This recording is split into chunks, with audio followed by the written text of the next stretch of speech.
Hi friends, ఈరోజు ఎంతో టేస్టీగా మిల్ మేకర్స్ కర్రీ ఏ విధంగా చేయాలో చూద్దాం ఫ్రెండ్స్. దానికోసం ముందుగా వాటర్ను బాయిల్ చేసుకుని అందులో మిల్ మేకర్స్ అయితే వేసుకోవాలి ఫ్రెండ్స్. ఈ విధంగా ఉడికిన తర్వాత వడగట్టి బాగా పిసికి చిన్న ముక్కలుగా చేసుకోవాలి. తర్వాత ప్యాన్ పెట్టుకొని ఆయిల్ వేసి ఆయిల్ వేడెక్కాక అందులో ఆవాలు, జీలకర్ర, ఆనియన్స్ వేసుకోవాలి ఫ్రెండ్స్.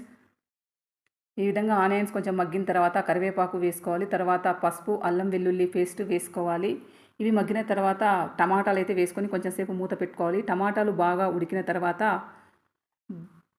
ఇప్పుడైతే టమాటాలు బాగా ఉడికాయి ఫ్రెండ్స్. ఈ విధంగా టమాటాలు ఉడికిన తర్వాత సాల్ట్, అదేవిధంగా కారం వేసుకోవాలి. దీన్ని బాగా కలిపి తర్వాత మనం ముందుగా కట్ చేసి పెట్టుకున్న మినీ మేకర్స్ చిన్న ముక్కలను అయితే ఇందులో కలుపుకోవాలి.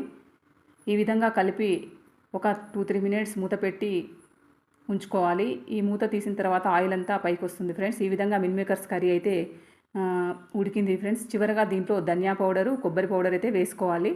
కొంచెం ఒక 1 మినిట్స్ మూత పెట్టుకొని తీస్తే మిల్ మేకర్స్ కర్రీ అయితే రెడీ అయిపోతుంది ఫ్రెండ్స్. ఎంతో టేస్ట్గా ఉంటుంది ఫ్రెండ్స్. Please like